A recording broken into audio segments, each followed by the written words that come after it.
So hello guys, welcome back to my channel. आज की video में हम लोग देखेंगे कि स्टॉक मार्केट काम कैसे करता है, how stock market works. Stock market में जो कंपनियां होती हैं तो वो अपने शेयर्स को कैसे लाती हैं, प्राइस ऊपर नीचे कैसे आता है, सप्लाई डिमांड कैसे क्या होती है, सारी चीजें जितनी भी होती हैं स्टॉक मार्केट में वो चीज हम आज देखने वाले हैं। तो स्टॉक मार्केट में शुरुआत कैसे होती है? शुरुआत ऐसे होती है, कंपनी होती हैं वो सबसे पहले अपने स्टॉक, अपने शेयर्स मार्केट में लाती हैं। मार्केट में कैसे लाती हैं? मार्केट में लाती हैं आईपीओ के द्वारा। आईपीओ मतलब इनिशियल पब्लिक ऑफरिंग। जब कोई भी कंपनी पहली बार मार्केट में अपने शेयर्स को लाती है तो उसको बोलते हैं आईपीओ, इनिशियल पब्लिक ऑफरिंग। तो इसके लिए रिटेल इन्वेस्टर्स या बैंक, म्यूचुअल फंड कोई भी अप्लाई करता है। सबको नहीं मिलता ये आईपीओ। क्यों? शेयर्स पहली बार क्यों? क्योंकि अप्लाई काफी ज्यादा लोग कर देते हैं, डिमांड बहुत ज्यादा होती है, लेकिन स्टॉक्स की, शेयर्स की क्वांटिटी तो लिमिटेड है, इसलिए सबको नहीं मिलते हैं। तो जो कंपनी सबसे पहले आईपीओ लाती है मार्केट में, अब उसे एग्जाम्पल के लिए रिटेल इन्वेस्टर्स खरीदते हैं। तो कंपनी शेयर मार्केट में अपने शेयर्स को लॉन्च क्यों करती है? लॉन्च इसलिए करती है क्योंकि कंपनियों को होती है इन्वेस्टमेंट की जरूरत, कंपनियों को होती है पैसे की जरूरत, ताकि वो अपनी कंपनी में और पैसा लगा सके और अपने कंपनी को ग्रो कर सके। तो पैसा कंपनी के पास ज्यादा कैसे है?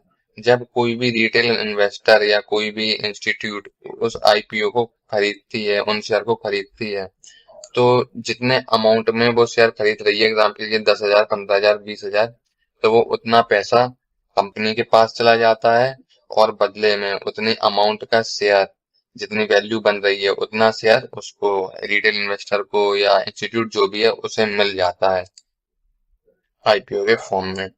अच्छा, फिर उसके बाद ये तो हो गया कि पहली बार जो आईपीओ आया मार्केट में, वो हो गया। अब मान के चलो इस आईपीओ शेयर्स खरीद लिए फर्स्ट टाइम किसी भी उसने, इन्वेस्टर ने या किसी ने भी।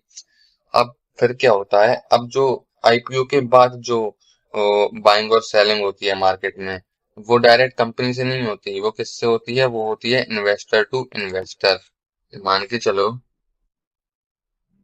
पहली बार जब आईपीओ आया मार्केट में, सॉरी व्हाइट बोर्ड लगाता हूँ एक सेकंड।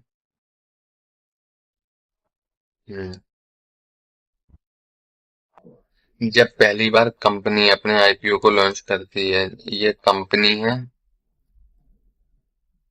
ये फर्स्ट टाइम क्या अपने आईपीओ को लॉन्च करेगी, आईपीओ। तो फिर सबसे पहली बार क्या होगा?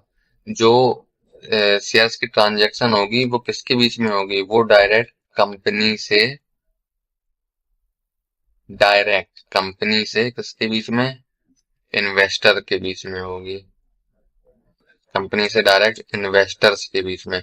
अब इन्वेस्टर्स कोई भी हो सकता है, रिटेल इन्वेस्टर हो सकते हैं, इंस्टीट्यूट हो सकता है, बैंक हो सकता है, म्यूचुअल फंड हो सकता है। लिख देता हूँ, रिटेल इन्वेस्टर हो सकता है, बैंक हो सकता है,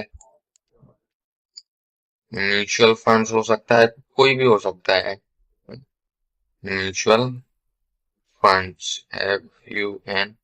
FUNDS, कोई भी हो सकता है। तो ये तो हो गया आईपीओ का, तब सबसे पहली बार आई। अब आईपीओ के बाद क्या होगा? अब जो शेयर्स थे वो तो इन्वेस्टर के पास आ गए, तो अब जब किसी और इन्वेस्टर को लेना है वो शेयर, तो ये तो हो गया पहली बार, जबकि डायरेक्ट कंपनी से इन्वेस्टर के बीच में। अब फिर फिर क्या होता है? फिर यहाँ पे होता है डिमांड और सप्लाई का गेम चालू। अब मान के चलो किसी इन्वेस्टर ने, मान के चलो अनमोल ने आईपीओ के लिए अप्लाई किया, उसे आईपीओ मिला, डायरेक्ट कंपनी से अनमोल को आईपीओ मिल गया। अब अनमोल को कल के दिन किसी दूसरे को अपना शेयर बेचना है, दूसरे इन्वेस्टर को, मान के चलो रोहन को। तो जब अब ट्रांजैक्शन किसके बीच में होगी? अब ट्रांजैक्शन होगी अनमोल से रोहन के बीच में। अब यहाँ पे कंपनी का खेल खत्म हो गया। कंपनी को उसके पैसे मिल गए क्योंकि उसे पैसे की जरूरत थी, और अनमोल को बदले में वो शेयर मिल गए। अब अनमोल बन गया उस कंपनी का पार्टनर, अनमोल हो गया शेयर होल्डर। अब कल कल के दिन जब कंपनी ग्रोथ करती है तो उस प्राइस के रेट बढ़ेंगे, वो सॉरी स्टॉक के प्राइस बढ़ेंगे। तो स्टॉक के प्राइस बढ़ेंगे तो अब अनमोल को भी प्रॉफिट कमाना है, तो वो अनमोल जो इन्वेस्टर है वो किसी दूसरे इन्वेस्टर को, एग्जाम्पल रोहन को अपने शेयर्स बेचेगा। तो अब जो ट्रांजेक्शन होगी वो अनमोल और रोहन के बीच में होगी, किसके बीच में, इन्वेस्टर टू इन्वेस्टर के बीच में ट्रांजेक्शन होगी। अब यहाँ पे कंपनी का कोई रोल नहीं है। अब ये इन्वेस्टर टू इन्वेस्टर जो भी ट्रेडिंग होगी, इन्वेस्टमेंट होगी, वो इन्वेस्टर टू इन्वेस्टर होगी। कंपनी का यहाँ पे रोल खत्म हो गया। ठीक है। अब उसके बाद क्या है, अब जो मान के चलो ये है कि component of stock market, primary market, where companies first sell their shares to public in an IPO to raise money for business growth, भाई है प्राइमरी मार्केट। प्राइमरी मार्केट मतलब जब कंपनी सबसे पहली बार अपने शेयर्स को लॉन्च करती है आईपीओ की फॉर्म में, to raise money for their business growth, जो मैंने बताया अपने बिजनेस के लिए पैसे खड़े करने के लिए, ताकि उनका बिजनेस ग्रो कर सके। फिर उसके बाद सेकेंडरी मार्केट जो मैंने अभी बताया, the platform stock exchange where investors buy and sell shares among themselves after IPO। IPO के बाद अब इन्वेस्टर्स आपस में बाइंग और सेलिंग करेंगे, किसमें, स्टॉक एक्सचेंज में। स्टॉक एक्सचेंज कौन हो गया, बीएसई बॉम्बे स्टॉक एक्सचेंज, और एनएसई न्यूयॉर्क, वो sorry national stock exchange. New York stock exchange कहाँ का है, अमेरिका का। तो अमेरिका का हो गया, इंडिया का हो गया, और हर कंट्री की अपनी स्टॉक मार्केट होती है, स्टॉक एक्सचेंज होता है। उसके बाद क्या है, स्टॉक प्राइस मैकेनिक्स। स्टॉक का प्राइस कैसे ऊपर नीचे जाता है, काफी रीजंस होते हैं। सबसे बड़ा रीजन तो सप्लाई डिमांड का ही हो गया।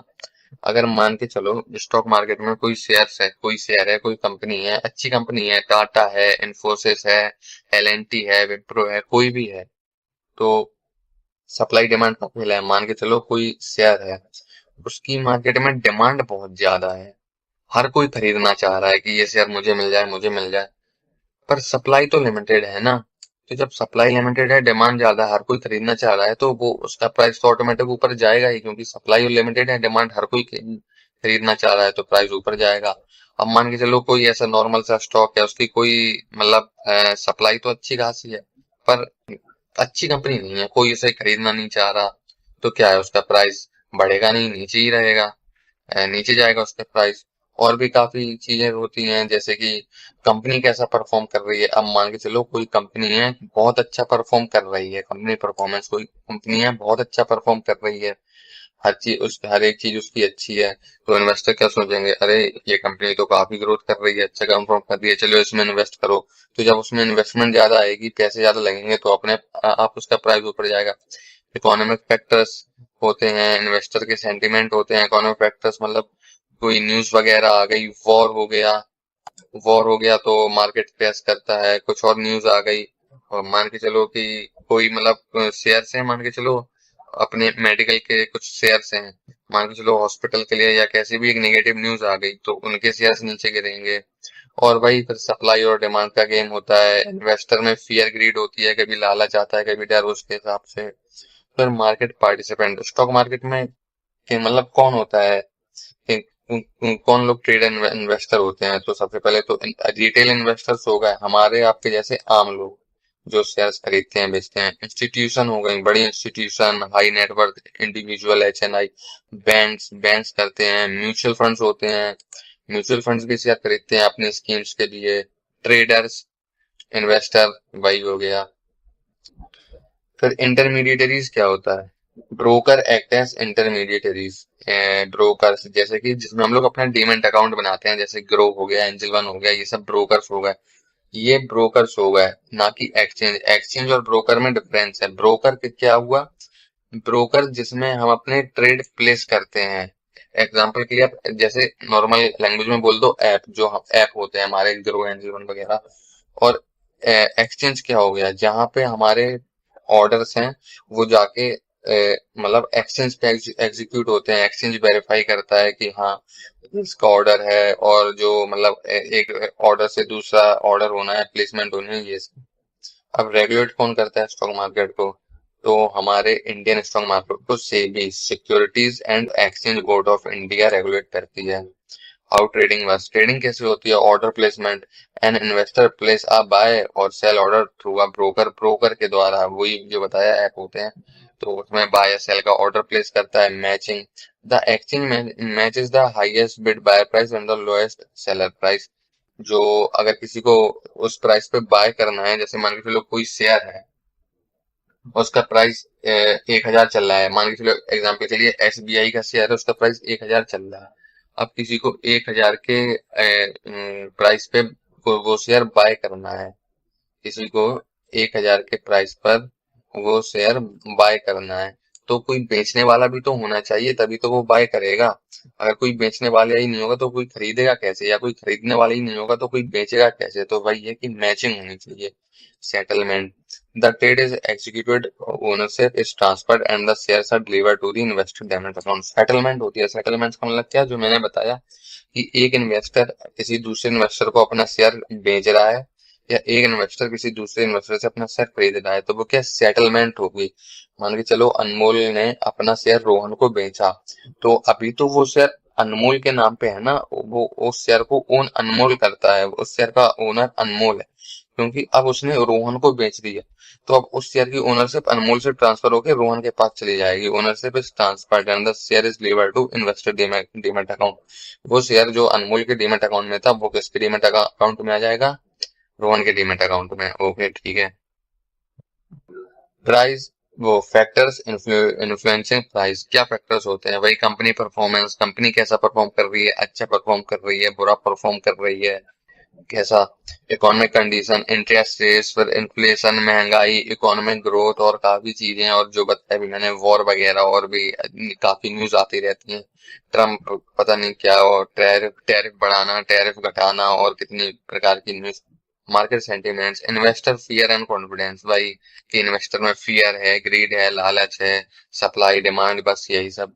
The stock market allow investors to become partial owners and potentially profit from stock prices increasing or dividends while providing companies with the capital needed to operate। बस सीधी मतलब मेन मुद्दा stock market का यही है, इतनी लाइन में। Stock market क्या है, अलाउ करती है इन्वेस्टर्स को कि वो किसी भी कंपनी के ओनर बन जाए, पार्शियल ओनर। जितना परसेंट का उसने शेयर खरीदा, उतने परसेंट के ओनर बन गए। और अब जब वो कंपनी अच्छा परफॉर्म करेगी, शेयर ऊपर जाएगा, तो उन्हें प्रॉफिट मिलेगा। Potentially profit from stock price increases, और डिविडेंड्स मिलते हैं। डिविडेंड्स क्या होता है, जब कंपनी अच्छा परफॉर्म करती है, कंपनी काफी ग्रो करती है, तो वो कंपनी मान के चलो एक रिवॉर्ड होता है, रिवॉर्ड के फॉर्म में कुछ शेयर्स, कुछ अपनी तरफ से शेयर्स अपने तरफ से कंपनी देती है इन्वेस्टर्स को, तो वो डिविडेंड्स हो गया। और बदले में कंपनी के पास तो पैसा जा ही रहा है, क्योंकि वो स्टॉक मार्केट में खुद को लॉन्च कर रही है, तो इन्वेस्टर का पैसा उनके पास तो जा रहा है, तो इन्वेस्टर का भी फायदा, उनको भी प्रॉफिट, कंपनी भी ग्रो कर रही है। और बस इन्वेस्टर्स का फायदा है, कंपनी का भी फायदा है। तो कुछ इस प्रकार से जो स्टॉक मार्केट होती है वो काम करती है। और स्टॉक मार्केट, हर स्टॉक मार्केट ऐसे ही काम करेगी, इंडिया की हो, अमेरिका की हो, जापान की हो, कहीं की भी हो, स्टॉक मार्केट ऐसे ही काम करेगी। तो ये हमारा पूरा स्टॉक मार्केट का था कि कैसे काम करती है। होप ये वीडियो आपको अच्छी लगी हो, चीजें भी समझ में आई हो। अगर अच्छी लगी हो तो प्लीज चैनल को सब्सक्राइब जरूर कर दें, वीडियो को लाइक कर दें, शेयर तो जरूर से कर दें। मिलेंगे हम अगली वीडियो में। Thank you.